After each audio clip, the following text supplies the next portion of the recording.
E-Benning lads, and welcome back to another video. AFC Joe here. In today's video I'm going to be sharing my thoughts on England's 4-0 thrashing of Ukraine. That performance from England was probably the best that we've seen so far at this tournament. A little bit different to the Germany game, where we obviously had to get men behind the ball for periods of that game and dig deep, but it's definitely a performance that fills me with a lot of confidence going into the semi-finals. So, going into the game, there was a lot to be excited about with England after that amazing win against Germany on Tuesday, with Harry Kane and Raheem Sterling sending a nation into absolute carnage. England did what Germany normally do to us, crushing our hopes, but revenge is sweet for England, and it made everyone very, very excited going into this game and made people wonder, have we turned a corner? Is this a turning point?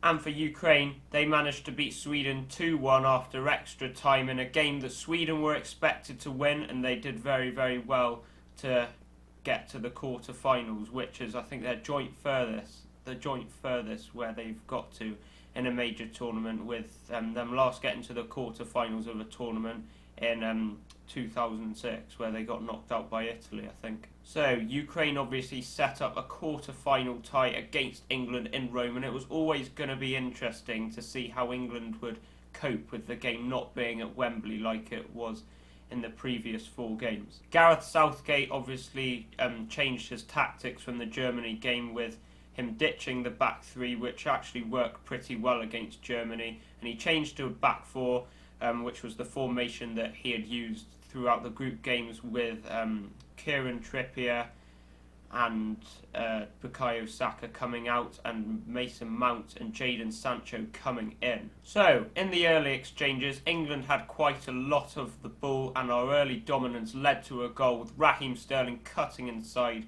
finding Harry Kane, who was onside. It was poor defending from Ukraine, and he poked it into the Ukrainian goal. It was exactly the start that Gareth Southgate would have wanted and that England needed, and it gave us a bit of momentum to try and score more goals, and it put Ukraine on the back foot.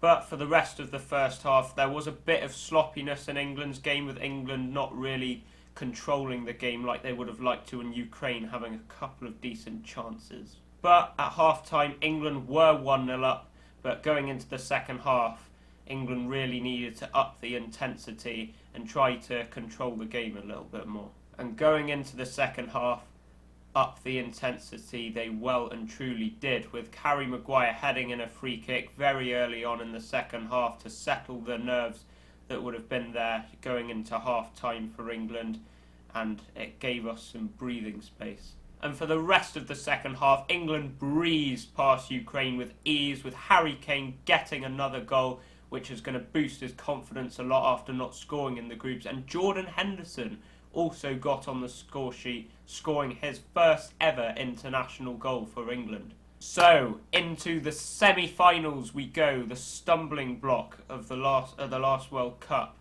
and at the 2019 Nations League, where we got knocked out against the Netherlands.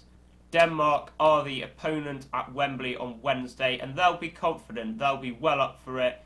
They'll obviously be looking to add to their tally after they won the Euros in 1992, and they'll obviously be trying to win it for Christian Eriksen, who had a horrible heart attack in the opening game against Finland. Denmark have been playing well coming into this game. They beat the Czech Republic 2-1 in Baku and absolutely smashed Wales 4-0, so there's every reason for them to be confident going into this. But with the game being at Wembley, England will have a significant advantage, but we can't write off Denmark. They do have the beating of us.